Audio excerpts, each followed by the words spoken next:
ये सब झूठ बोल रहे हैं। निकाह तो हो चुका है, झूठ पे झूठ बोले जा रहे हैं। यहाँ भी जब अंजू थी तो झूठ पे झूठ बोल ली। और कैसे वीज़ा बनवाई, कैसे क्या करवाई, मेरे को खुद नहीं पता। कौन वेरिफिकेशन किया, मेरे तो कोई साइन भी नहीं है। मैं तो कभी दिल्ली गया भी नहीं हूँ मेरे को लेके। जी, पूरी स्थिति अब साफ होती जा रही है। अभी तक आप किस कंफर्मेशन पर अपने आप को सेटिस्फाई मान रहे हैं कि आपके पास क्या चीज़ कंफर्म आ चुकी है जो आपकी बातचीत में हुई हो?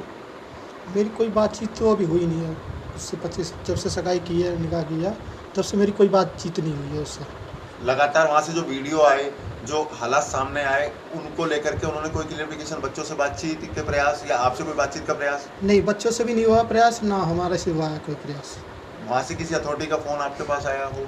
नहीं आया मेरे पास कोई। अभी तक कोई यहाँ से इंडियन अथॉरिटी से आपके पास कोई कॉल आया हो कि आपकी कोई डिमांड्स इस मामले को लेकर के, अब जो पूरा घटनाक्रम रहा है, क्योंकि बार बार बयान बदले जा रहे हैं, कभी कह रहे हैं कि शादी नहीं हुई नहीं है, निकाह हुआ नहीं है, कभी नाम बदला नहीं गया है। ये सब झूठ बोल रहे हैं। निकाह तो हो चुका है, झूठ पे झूठ बोले जा रहे हैं। यहाँ भी जब अंजू थी तो झूठ पे झूठ बोल ली। और कैसे वीज़ा बनवाई, कैसे क्या करवाई, मेरे को खुद नहीं पता। कौन वेरिफिकेशन किया, मेरे तो कोई साइन भी नहीं है। मैं तो कभी दिल्ली गया भी नहीं हूँ मेरे को लेके। इन सभी हालात जो भी आज आपके साथ बीत रहे हैं, उसका सभी को दर्द है कि ये आज आपके साथ हुआ है। क्या आगे का अब आपका स्टेप आपने सोचा हुआ है? क्या कोई लीगल कार्रवाई पे आप जाएंगे? कैसे वो आती हैं तो वो अपना दावा भी पेश करेंगे, भाई मैं अभी पत्नी हूँ आपकी? वो तो मेरी पत्नी है, बिना तलाक के कैसे कर सकती है शादी? मैंने तो तलाक भी दिया भी नहीं हूँ। उसने वहाँ बताई है कि मैंने तलाक का कागज़ दिल्ली में दे रखी है 3 साल से। तो क्या मेरे पास तो कोई साइन भी आपके पास नहीं। कोई संबंध आया था कोर्ट की तरफ से कि कोई डिवोर्स के लिए? नहीं, कोई आया नहीं है मेरे पास संबंध कोई तलाक के कागज़ के लिए। क्या स्टेप आपका रहने वाला है आगे? आगे ये रहना है कि वो जितने पासपोर्ट वीज़ा है इनके सब जब्त कर लिया जाए। और वीज़ा के जिसके थ्रू आया है, मेरे तो कोई साइन नहीं है, ना मैं कभी दिल्ली गया हूँ वीज़ा के अप्लाई के लिए, ना मेरा कोई साइन है। वो कैसे वीज़ा बना, क्या हुआ, वो इसकी जानकारी होनी चाहिए, जांच होनी चाहिए। सरकार से मेरा यही दरख्वास्त है। किस तरह की जांच आप चाह रहे हैं अभी? कि क्या कोई डाउट है कि क्या नसरुल्लाह भी यहाँ आया हो इंडिया कभी?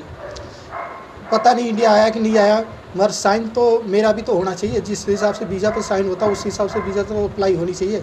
मतलब गवर्नमेंट की एजेंसी से आपका सवाल है कि जो इस तरह का जो डॉक्यूमेंटेशन तैयार की गई, आपकी जानकारी कभी आपको नहीं मिली? नहीं मिली, इसकी जानकारी वीज़ा के बारे में कोई जानकारी नहीं मिली मेरे को। मानते कि कहीं ना कहीं इसमें एजेंसीज की भी कहीं ना कहीं कमी रही है, जो आपके तक जानकारी नहीं आई, आपको इस तरह की इन्फॉर्मेशन नहीं मिली? क्या पता बीच से ही जानकारी हमारी हटा दी गई हो। तो क्या आप मांग करते हैं गवर्नमेंट से? गवर्नमेंट से मैं कहता हूँ कि वीज़ा की छानबीन की जाए दोबारा से। इनके पिताजी का बयान आया कि वो पहले से ही मेंटली डिस्टर्ब थी। क्या कभी कोई आपके इतना लंबा शादी के बाद आप रहे हैं साथ, कोई ऐसे डिस्टर्बेंस आपको नज़र आया था? थोड़ा काम के लेकर वो टेंशन में तो हो जाती थी, माइंड ये सब हो जाता था। मगर मैंने इतना बड़ा कदम नहीं सोचा था कि वो उठाएगी। तो मगर जो चीज़ को वो ठान लेती है ना जीत पे कि ये करना है तो यही करना है, तो वो कर लेती है। हाँ। आपकी शादी जो हुई थी, क्या पहले मुलाकात हुई थी या सीधी अरेंज मैरिज हुई थी? नहीं। परिवार के संबंध में थी? परिवार के संबंध में ही हुई है सारी आपकी शादी जब हुई थी? तो शादी के बाद अगर कोई जानकारी मिलती, आपकी कोई बातचीत उनसे हुई है? शादी के बाद तो हमेशा हमारी बातचीत होती बच्चों रहती से है। कैसा बिहेवियर रहा उनका इस दौरान, अभी जाने से पहले? बच्चों का व्यवहार बहुत अच्छा था, बर्गर से- खिलाती थी, बहुत कुछ खिलाती थी बच्चों को। उन्होंने अभी भी वहाँ पर पाकिस्तान मीडिया के सामने दावा किया है कि मैं बच्चों से मिलने जाऊंगी और मुझे बच्चों से मिलने का अधिकार है, मिलना भी है उन्हें। बच्चे तो मना कर रहे हैं मिलने के। अंजू ने लगातार अभी ये कहा है, नसरुल्लाह ने भी एक टीवी इंटरव्यू में ये कहा है कि हमने कोई शादी नहीं की है, वो सिर्फ दोस्त है। जो वीडियो वायरल हुआ है वो एक सिर्फ कॉमन एक प्री वेडिंग स्टाइल में वो एक यूट्यूबर है उसने शूट किया है, तो कोई शादी जैसी बात नहीं है। अगर उन्होंने शादी नहीं की हो, बच्चों से आपसे प्रेम हो, तो क्या आप उसको एक्सेप्ट करेंगे आने के बाद? भाई उसको आने के बाद ना मैं नहीं करता, इस पर बच्चे बताएंगे। क्या बच्चे क्या करेंगे, बच्चे तय करेंगे। बच्चे तय करेंगे। जी। अगर आप- बच्चे कह देंगे हाँ तो हाँ, नहीं तो नहीं तो नहीं। बच्चे क्या एजेंसी- कह रहे हैं? बच्चे क्या कह रहे हैं? आपकी बात हुई? मेरी बेटी तो बड़ी वाली मना कर रही है सीधा। एजेंसीज को लेकर कोई आपका कोई गुहार है क्या कि एजेंसीज इसके संबंध में जांच करे? उसी की जानकारी, वीज़ा के बारे में जानकारी है कि जांच करे और डॉक्यूमेंट्स क्या लगा है उसकी जांच करे। बात एक ये भी निकल कर आ रही है कि जो उसने एमपी का जो सर्टिफिकेट उसमें 10th क्लियर का लगाया है वो भी फर्जी है। अब इसके बारे में पता नहीं है तेन का कैसे बनवाया, क्या फर्जी करे। आपका एक वीडियो हमारे पास भी आया था, सोशल मीडिया में था, जो आपकी उनसे बातचीत थी कि उन्होंने कहा था कि मेरे दस्तावेज सभी संभाल के रखे गए। तो क्या वो दस्तावेज से आप संभाल के रखने की कही गई थी? कही गई है मगर मेरे को पता नहीं है वो कहाँ रखा गया, मैं खुद परफॉर्म में नहीं हूँ उसमें, यानी पता आपने नहीं। जांच की तो घर पे आपको कोई दस्तावेज नहीं मिला? अभी मिली नहीं है मेरे को, मैं खुद ढूंढने के चक्कर में हूँ। स्थानीय पुलिस या स्थानीय प्रशासन कोई आपके पास आया है, किसी तरह की इंक्वायरी की है, पूछताछ क्या की है? मदद ना, अब अभी आप कोई- सरकार और प्रशासन से चाहते हैं? क्योंकि अभी आपकी नौकरी भी डिस्टर्ब है, बच्चे भी अभी डिस्टर्ब हैं, हालात अभी सामान्य हुए नहीं है। क्या उम्मीद आप सरकार से और एडमिनिस्ट्रेशन से चाहते हैं? मैं तो सरकार से यही कहता हूँ बच्चे मेरे पास रहें, वीज़ा और पासपोर्ट उसका रद्द किया जाए, उसको जाने नहीं दिया जाए। और स्थानीय लोग भी इस चीज़ का विरोध कर रहे हैं कि हम अंजू को नहीं आने देंगे यहाँ पर, अगर पाकिस्तान से आती है तो। आते क्या आप स्थानीय लोगों के साथ हैं? आने तो की बात अलग है, पहले आए तो इंडिया में अगर आया, आएगी तो क्या आप स्वीकार करेंगे? शिकार नहीं करूँगा मैं, शिकार करने के लिए मैं अरे नहीं जी, कर अगर रहा। आती है तो उनसे आपके क्या क्या सवाल होंगे और किस मुद्दों पर आप उनसे बातचीत करेंगे, वो साफ करते हैं। मैं तो पहले मुद्दे पे ये बात करूँगा कि तुमने वीज़ा कैसे बनवाया, मेरे को तो बताया नहीं, ठीक है, क्या तुमने कैसे किया, कहीं फर्जी साइन तो नहीं मारी, कहीं कुछ तो किया, मेरे तो कोई साइन है ही तो नहीं। क्या लगता है कि उसको यहाँ कोई सहयोगी भी हो सकता है क्या? क्या कभी कोई मनमुटाव की बात, कभी छोटी मोटी बात रही हो, कभी आपसे उन्होंने शेयर की हो कि मैं तुम्हारे साथ नहीं रहना चाहती?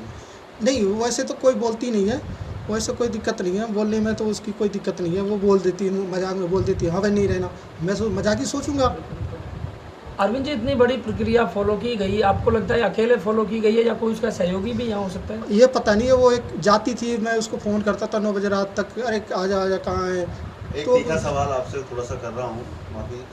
आपके जो साले साहब हैं डेविड जी, लगातार बीच में चर्चाएं आई कि उन लोगों को पूर्व से, यानी आपके ससुराल पक्ष को पता था कि ये सारा स्टेप चल रहा है, कहीं जा रही है, आ रही है। क्या आप इस बात से सहमत हैं? हाँ, मेरे डेविड को उसके घरवाली को पता था भी छुट्टी करके जाती थी। नहीं, पाकिस्तान जाने का पता था क्या ससुराल पक्ष को? ये मेरे को नहीं पता, वो तो मेरे पास संडे को फ़ोन आया कि मैंने सबको बता दिया है। अब आगे की कानूनी कार्रवाई, आप अगर कोई आती है अमल में, तो क्या कानूनी कार्रवाई आप करने के लिए प्रयास करेंगे, या अपनी मेन जो उनसे बात है वो क्या लेना चाहेंगे? अभी भी मैं तो यही आमने सामने होने के दौरान आमने सामने यही बोलूँगा, भाई मैंने तुम्हें तलाक कब दिया, ठीक है, तुमने दिल्ली में 3 साल पहले कहाँ जमा किया है, मैं तो दिल्ली गया भी नहीं हूँ अभी, और ना मेरे पास कोई आया है कागज़। तो क्या आप कोई FIR वगैरह दर्ज कराएंगे उसके खिलाफ? उसके बाद जब आएगी तब मैं FIR दर्ज करूँगा। कानूनी राय लेके